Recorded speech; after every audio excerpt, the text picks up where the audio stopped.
The Joe Rogan Experience. But then there's also legitimate arguments on the other side. Like the other side is making a very legitimate argument about the right to due process if you get processed and shipped out of the country and put in a prison in El Salvador.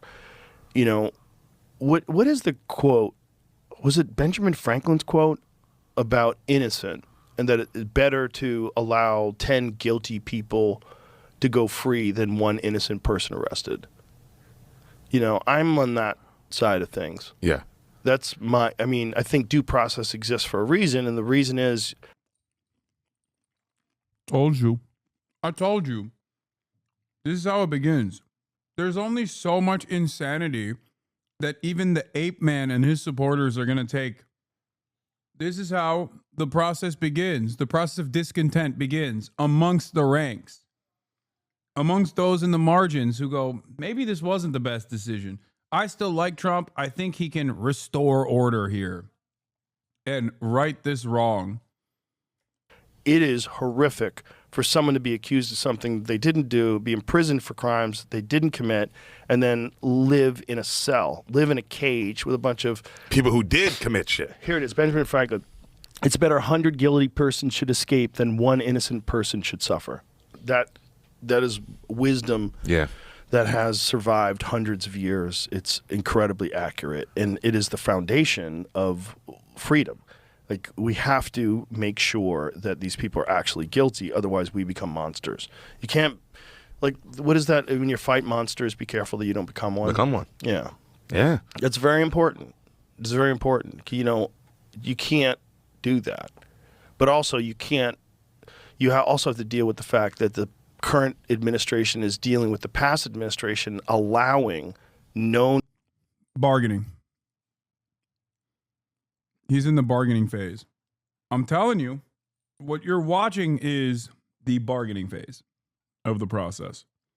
He's like, oh, well, you know, all the previous lies that Trump told me that caused me to vote for him, I have to maintain are real and true. Right? Otherwise, I have to recognize my mistake. Yeah, he's going through it. Gang members and terrorists to go right through the border unchecked. That a lot of them they know got through. They don't know the exact numbers, but they know there's millions and millions of people illegally just walk through unchecked, and a bunch of them have to have criminal records. A bunch of them have to be dangerous. And we've seen crimes that have been committed. It doesn't help anybody on the progressive side to deny the fact that that's a real problem. And if it happens to your family, God forbid, I don't want it to happen to anybody's, but if it does, you will feel a sting of regret if you supported that, unlike anything you've ever experienced in your life. You know, it's one of those things where... Vibe shift is already beginning. The apolitical Trump dick riders are now souring on at least some of the aspects. Why did it happen? How do we get here? What did I fucking tell you? If there is enough counter messaging on the cruelty of these actions and the media starts covering it because Democrat leadership is making a big fuss about it, then people are going to be more aware of the actual impact, the actual consequences of these decisions. Americans are very malleable. This is why I was constantly fucking screaming from the rooftops of like, Democrats, do something, say something. The fuck is wrong with you? And here it is. And this isn't like, there will be ups and downs. They're not regretful of their vote yet. And they might never be regretful of their vote. But there are people in Joe's audience that will look at this and go, yeah, maybe this isn't the best fucking idea. Because it's not. Because it's a genuinely dangerous precedent. It's genuinely terrifying. I'm glad that I'm at least vindicated for once in the right direction, where I said, if Democrats start making a big fuss about this and the media starts adequately covering the fucking cruelty of this deportation regime, then people are going to start souring on the mass deportation protocols. And lo and behold, that's what happened. That's exactly what's going on right now. This is just the beginning. It's going to get worse.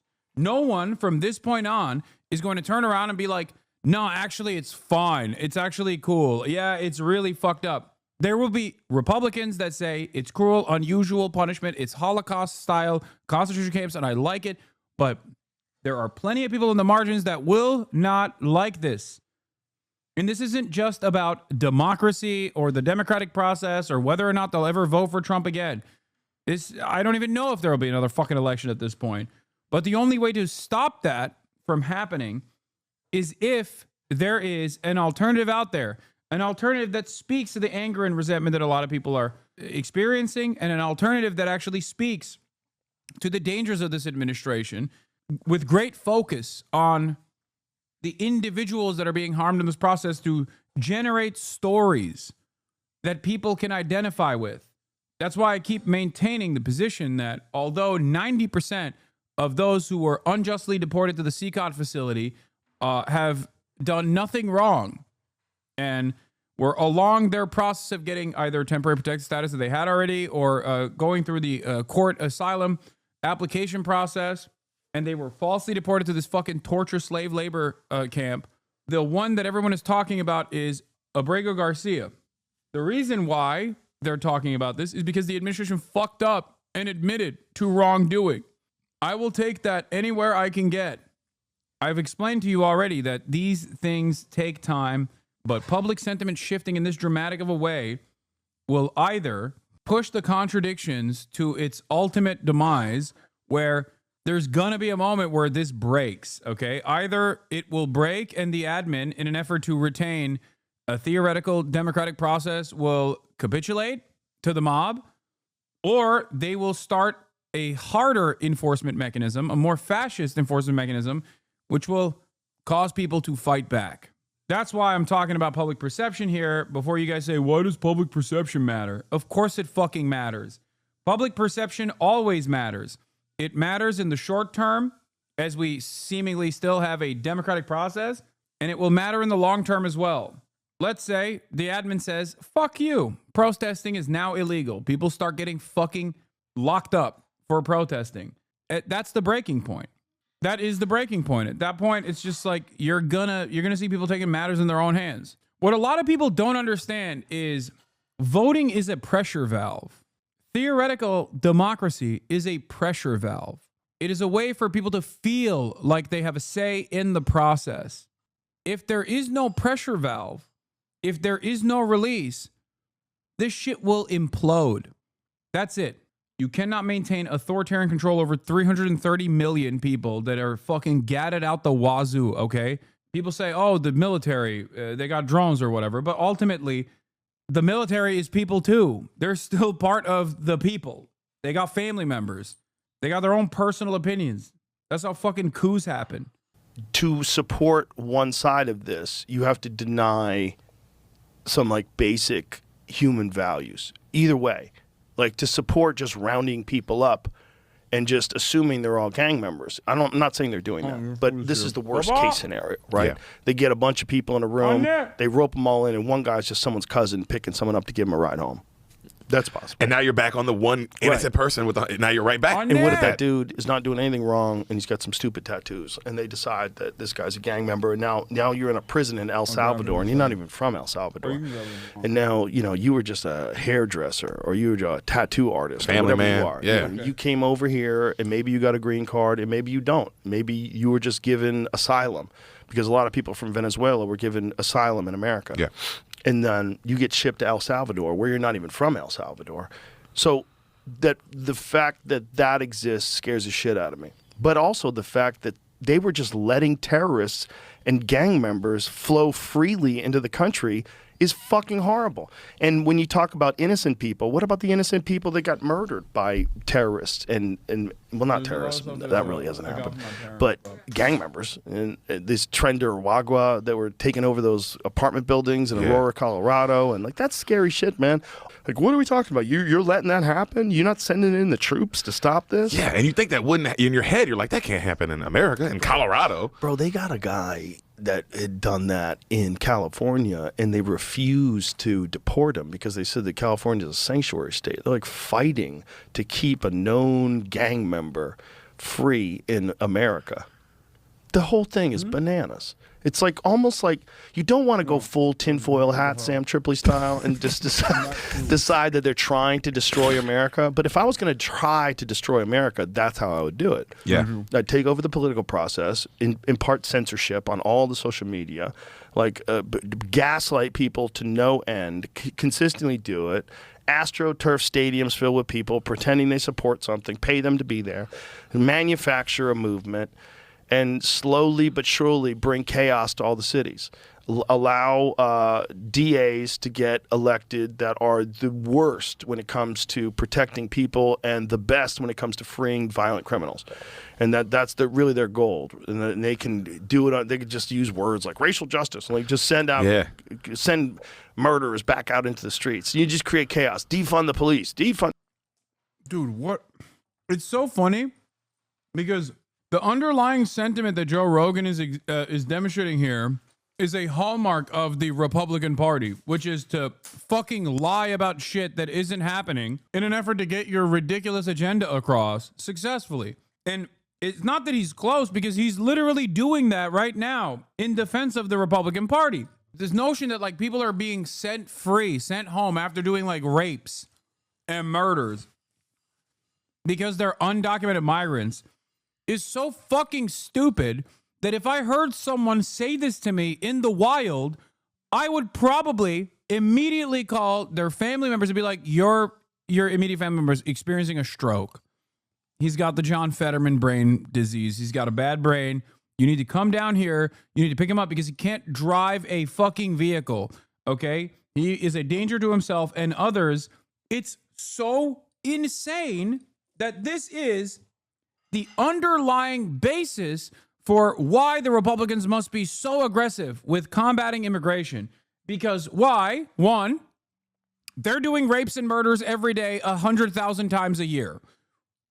Not true. It's just literally not true, okay? What a psychotic fucking thing that they're claiming.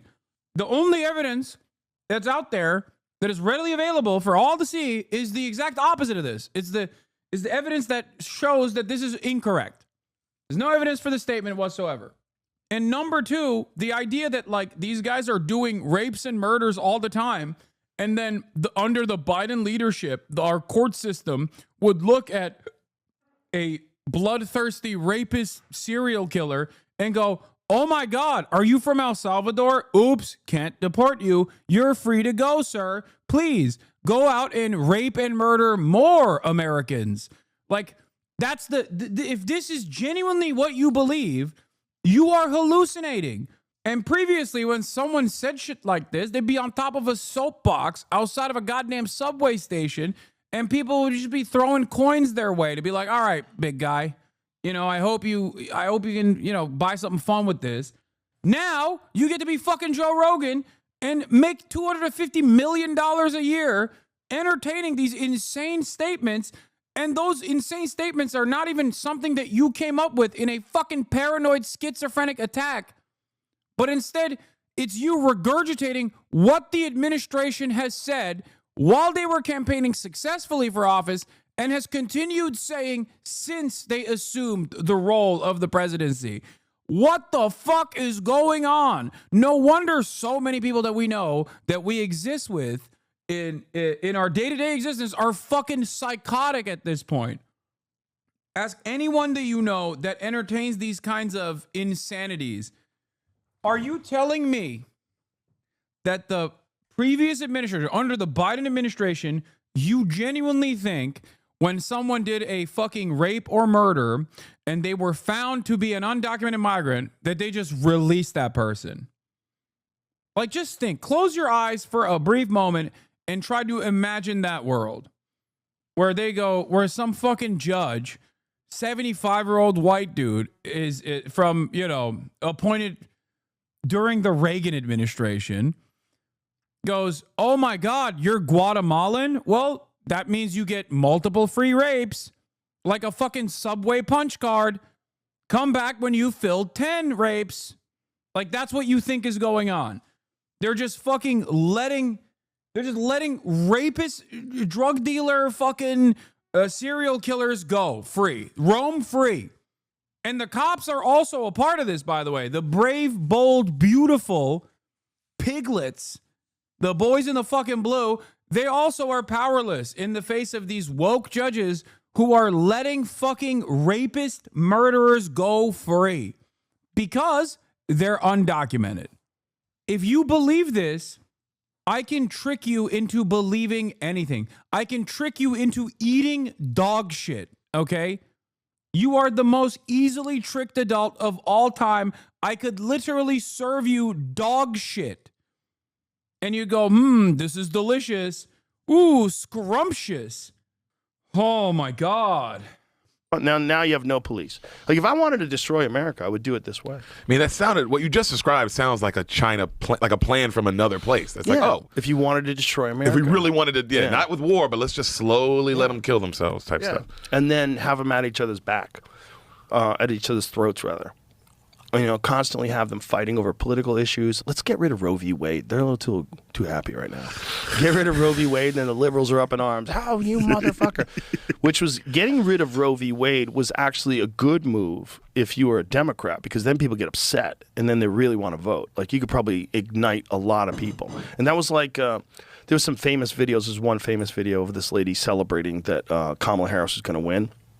And she was like, reproductive freedom. Women came out to vote in unprecedented numbers.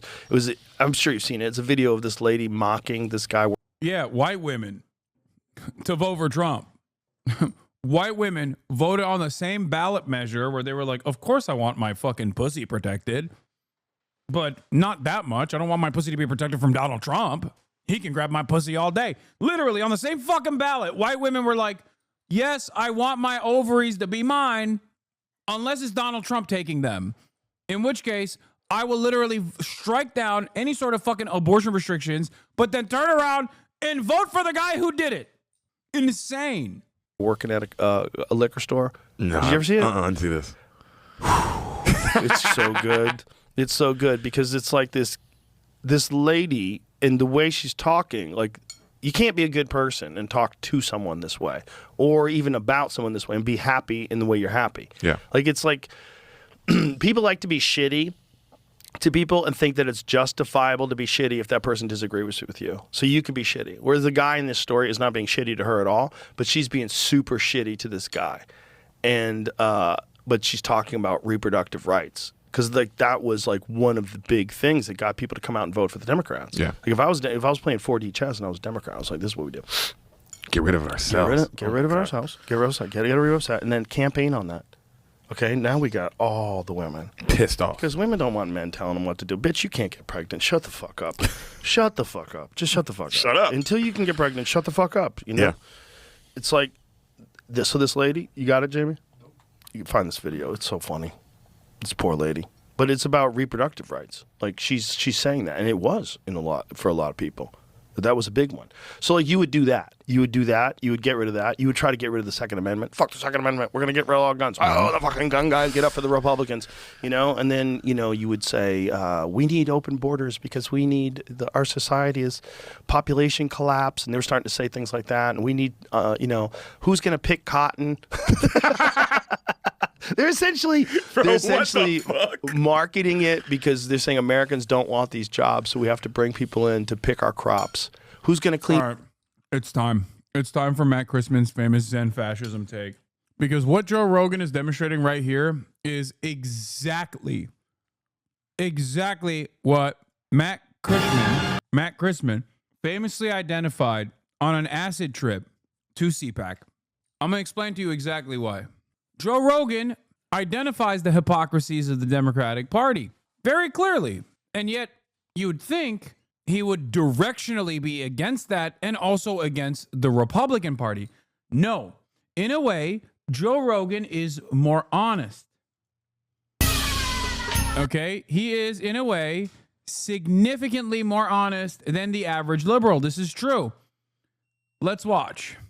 The social event of CPAC, a Benny Johnson creation. This is his new job as Toilet Paper USA's creative director. Someone forwarded us the invite. It was called the America Fest. America Fest. And the actual email was just like a night of bourbon, beer, and bacon. I'm not exaggerating. Yeah. And it's signed off with Dilly Dilly. Oh, and the icon was a dabbing astronaut. Of course. Oh, yeah. And it was at Cadillac Ranch, which is a bar called Cadillac Ranch, which is one of those fake ass Western honky tonk chain. It's got a fucking Cadillac on the roof. It's wacky. It was like stepping into Benny Johnson's brain, and there was the drinks menu was just like build the wall, whiskey neat. Yeah. Mexico will pay for it, tequila sunrise, and then just the Kavanaugh, which is just a beer. Yeah. Yeah, no, they didn't even have any puns. Again, and the only way it was done up to make you know that it was America Fest. This is like Benny Johnson's projection of what makes America YOLO and epic, and the answer is hunks. All throughout the bar were life-size cardboard cutouts of Chris Pratt, Tom Brady, Tim Tebow, Arnold Schwarzenegger, and Jackie Drake. Chan. Jackie Chan. And there was also. one of Jackie. Yeah, because he's gay. Because Benny Johnson is a homosexual. Literally. Benny Johnson is so gay that he is no longer allowed to go across the country on work trips without his wife being there. I know that for a fact. Benny Johnson is not allowed to travel without his wife anymore. It's not because of the cruise sites. I'm talking about some other shit.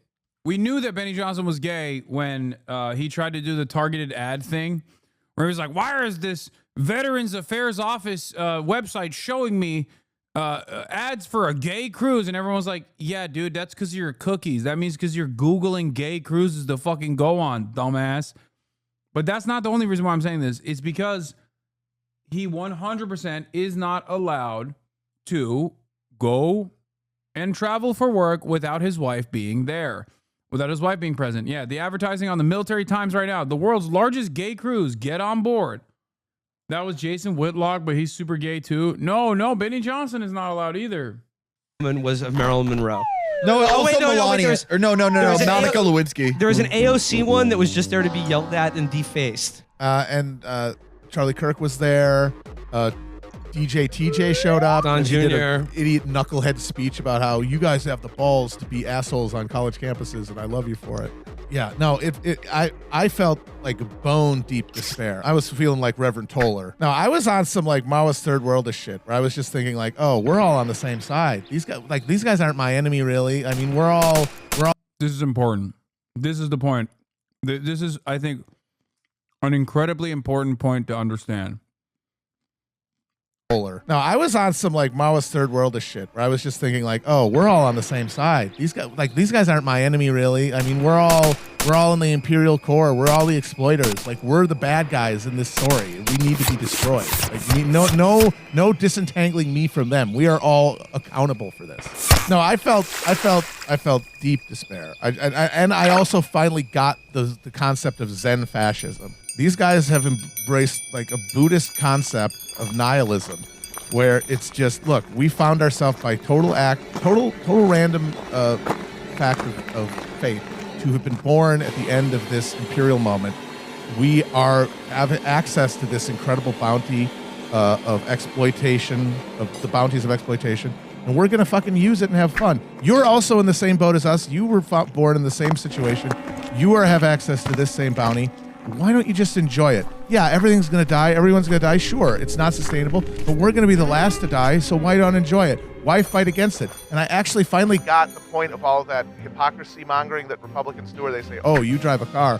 Oh, you use a cell phone. It's not to try to get you in some petty hypocritical gotcha. It's to say, we're all in this together. We're all on the same side. Why don't you just enjoy it? Why are you torturing yourself? Why are you like, oh, this is actually bad, and oh no, we're exploiting all these people. Yeah, but that can't change it. You're in this situation. Just eat the fucking slider, drink the goddamn beer, and enjoy yourself. Trigger the libs. Have fun. Because they always have that voice in their head, and that's why they need to trigger libs all the time. They need to push it out. They've embraced this nihilism, but they also know what they've done, and so it's never going to be actually fun. They're never going to really be able to be decadent. They're never really going to be able to be purely hedonistic. They need to have an enemy that they can smite at any. Yeah, this is exactly what Asma's audience is. Yeah, 100%. Oh, is literally your jalapeno popper take? No, that's another. My jalapeno popper take is one that ironically old heads will remember as the bread theory. The Theory of Bread by Marxist-Leninist Marat Piker, or Chapo's very own Matt Christman's treat theory as well. I have a much more boring way of fucking explaining things, as I've always talked about, like the neoliberal abundance being an incredible tool to sedate the masses. One that no matter who or no matter what form a socialist revolution takes, they should probably remember that treats should flow. Matt made one of the best observations. There are only two political positions in America. Don't be an asshole versus don't be a pussy. But he's right. And this is still very much what's going on. The notion that these guys are just like, dude, why the fuck are you complaining about all this shit? Shut up. Shut the fuck up. You're in it too. That's what Joe Rogan is doing here, where he's like, oh, you know, like, well, the Democrats are just like, they're salivating at the prospect of abortion rights being taken away so they can fundraise off of it. They can campaign off of it. Like, yeah, he gets it. He's not wrong. That's true. That's a true statement, right? But the problem is he looks at that, he recognizes that reality, and then turns around and votes for Donald Trump and endorses Donald Trump, who's doing the exact same thing. Because he's like, yeah, might as well enjoy the show. Might as well enjoy the ride. It's yielded tremendous fucking bounty for me, Joe Rogan, $250 million a year in Spotify deals, you know, Porsche car collection, all of that. I got it all. What am I supposed to do? Shit talk this fucking system? Care about poor people? Why the fuck would I? They adore me. They are my fucking playthings. I walk down the street, I can't stop. People mob me. Wherever I go, I'm Joe Rogan. I'm the fucking richest comedian out there without a single fucking coherent or decent comedy special. He gets it. This attitude is why they think you're grifting too. Yeah, but the people that think I'm grifting think Joe Rogan is not. That's the irony. And it's also partially the reason why they like Donald Trump, because Donald Trump says it like it is, right?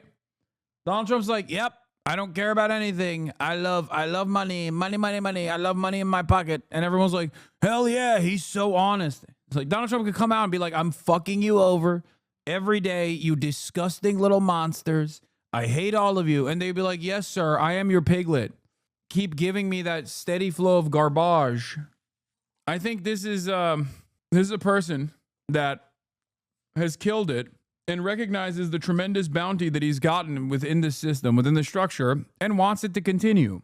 And therefore, there's a semblance of honesty behind it. The dishonesty comes from people wanting to be like him. The dishonest nature of Joe Rogan is the notion that, like, he presents this veneer of success as, like, somehow attainable. I'm just like you. So people look up to him and think if they embody Joe Rogan, they will be Joe Rogan one day. They will not be Joe Rogan. And people would rather be lied to than to be told the fucking cold hard truth. And that's why so many people get fucking mad at me and say I'm a goddamn grifter, when if I was doing what Joe Rogan has been doing this whole time, they'd fucking love it. The very same things that are markers, that are signifiers for success and attainable goals that people want, like a fucking nice car, turn into an opportunity to shit on someone like myself. Ha, you have a nice car, you fucking grifter. Stupid ass grifter. You have a house. You have a fucking house where you live with your family. The fuck's wrong with you, you goddamn grifter?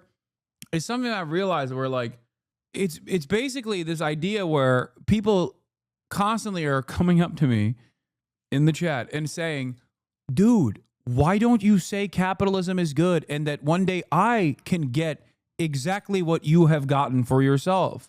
What the fuck is wrong with you? Like, they literally are just like, I don't get it. I don't understand it. I truly don't like you. I've had the same exact debate with the Zen fascists, but I didn't have a name for it. The guy had a computer science engineering degree and understood the climate crisis. He knew about the unjustifiable deeds of the state. He was an atheist. He said having to not eat meat, and that was all not worth it if the world was going to die anyway. He wanted to not be a sucker when the world was ending. Yeah, I mean, that's the David Shore argument, ironically enough. Remember David Shore, Mr. Popularism, the whiz kid, the data kid for the Democratic Party.